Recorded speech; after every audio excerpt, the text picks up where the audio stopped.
The headlines flashed across screens: worldwide U.S. bombers, Philippine jets conduct joint patrol over West Philippine Sea. Tensions soared as military maneuvers challenged Beijing's claims. This was more than news, it was a declaration, written in contrails across the sky. November 21, 2023, became a pivotal date in the region's history. The rumble of jet engines sent ripples of concern and resolve across the globe.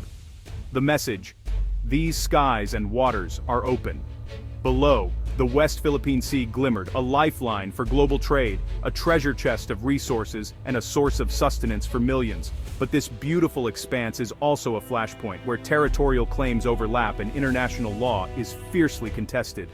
Every island and reef, Scarborough Shoal, Second Thomas Shoal, the Spratlys, are epicenters of a geopolitical struggle. Here, sovereignty and international order become intensely real. Fishing vessels, Coast Guard ships, and maritime militias create constant friction. A single miscalculation could ignite a conflict with global consequences.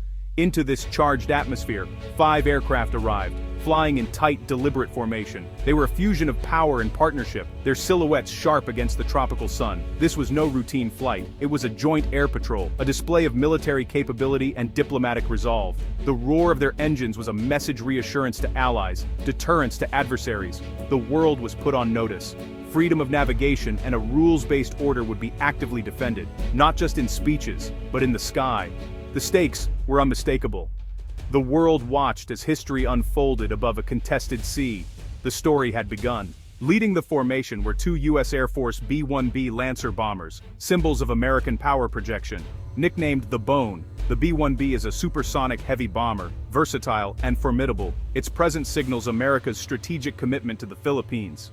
Alongside them flew 3 Philippine Air Force FA-50PH jets, supersonic, agile, and a source of national pride. The FA-50PH marks a new era for the Philippine military, symbolizing determination and self-reliance. Together, these aircraft told a story of partnership, not dependence, but cooperation.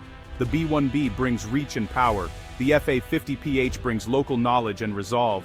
This joint patrol was the result of years of planning and training.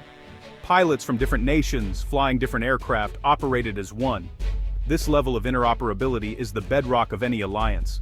The flight proved that promises made in treaties can be translated into real, coordinated action. Why conduct such a high-profile patrol? The answer: deterrence. These flights are strategic messaging, meant to influence adversaries without firing a shot. By operating in contested airspace, the US and Philippines send a clear signal to China. Attempts to control the West Philippine Sea will be met with a united response. For the Philippines, joint patrols are a force multiplier, amplifying their presence and voice. The patrols bring the 1951 Mutual Defense Treaty to life. For America, it's about upholding the rules-based international order, freedom of navigation and overflight. If one country can control a vast waterway, it sets a dangerous precedent. The patrols say, these rules apply to everyone. Ultimately, the joint patrol was an act of solidarity, a living, modernized partnership. In an era of rising competition, visible unity is crucial. The sound of those jet engines was the sound of an alliance in action. At the heart of the tension is a legal conflict. On one side, the United Nations Convention on the Law of the Sea, or UNCLOS, ratified by 168 parties, including China and the Philippines. UNCLOS defines territorial waters and exclusive economic zones, 200 nautical miles from a country's coast. This is the basis for the Philippines' claims. On the other side, China's 9-dash line, a vague demarcation claiming 90% of the South China Sea, overlapping the EEZs of several nations. China asserts historic rights, unrecognized by international law. In 2016, the Philippines won a landmark case at The Hague, invalidating China's 9-dash line. The tribunal affirmed the Philippines' sovereign rights. China rejected the ruling, doubling down on its activities, building islands, deploying Coast Guard and militias, and harassing Filipino vessels. The refusal to accept the ruling is the core of ongoing tension. It pits international legal consensus against the ambitions of a global power. The Philippines must defend a legal victory under immense pressure. The West Philippine Sea dispute is a global issue. The South China Sea is a vital trade route. 1/3 of global shipping, over $3 trillion annually, passes through. Any conflict here would disrupt commerce and shock the global economy. The situation tests alliances in the Indo-Pacific. Japan, Australia, South Korea, and Europe are watching closely. If international law is ignored, what does it mean for them? Many nations now voice support for the Philippines and the 2016 ruling, increasing their own presence in the region. The sea's resources, oil, gas, and rich fisheries, add urgency to the dispute. Ultimately, what's at stake is the nature of the international order, rule of law, or rule of power. The outcome will shape global governance for decades. That's why the Joint Patrol captured the world's attention.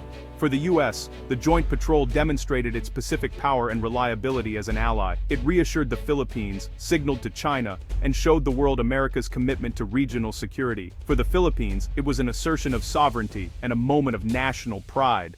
President Marcos Jr. called it a significant step in boosting defense. For Filipinos, seeing their jets with US bombers was reassurance. They are not alone. China condemned the patrol, calling it provocative and a threat to regional stability.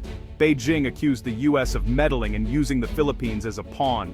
China's narrative: it is defending historic territory against external provocation. US and Philippine allies, Australia, Japan, the UK, voiced support, reaffirming the importance of international law. For many nations, the situation highlights the challenge of navigating US-China competition. Beyond the headlines, the daily struggle for sovereignty falls to the Philippine Coast Guard, PCG. They operate in the gray zone, conflict short of war, filled with intimidation. Outmatched by larger Chinese ships, the PCG sails into contested waters to protect Filipino fishermen and resupply outposts like the BRP Sierra Madre. Every mission is fraught with danger. Chinese ships block, use water cannons, and swarm with maritime militia. The PCG's response: assertive transparency, documenting and publicizing every incident. Their courage is extraordinary. They face down a superior force with professionalism and the law. By refusing to be intimidated, they keep the world's attention on the West Philippine Sea. They are the living embodiment of the Philippines' refusal to abandon its rights. Their bravery ensures the country's flag remains in its own waters. They hold the line, day in and day out. The US-Philippine Joint Patrol is part of a larger trend. More nations are stepping up. Australia conducts joint patrols with the Philippines, sending a message of regional solidarity. Japan has provided new patrol vessels and is deepening security cooperation. Discussions for a reciprocal access agreement are ongoing, strengthening deterrence. European powers, UK, France, Germany, have sent naval vessels to the South China Sea, reinforcing that maritime law is a global concern. This minilateralism, flexible groupings of like-minded countries, complements formal alliances. The network of partnerships creates a resilient web of deterrence. There is a growing coalition willing to stand up for a rules-based order. The Joint Patrol signaled the strength of this wider community. The flight of the B-1Bs and FA-50PHs is over, but the mission endures. The message, unity, law, and courage, still resonates. Alliances are not just words, but active commitments. International law is the only path to peaceful coexistence. The path forward is complex, requiring diplomacy, stronger defense, and continued solidarity from allies. The goal is not confrontation, but peace and stability. Patrols, diplomacy, and legal challenges are tools to deter aggression and uphold shared rules. The West Philippine Sea struggle is a microcosm of a global contest, shared principles, or unilateral power. This is a story of unwavering watch by Marines, Coast Guard pilots, and the international community. Defending sovereignty here is defending the principles that keep the world secure. It is a long watch, but it must be maintained.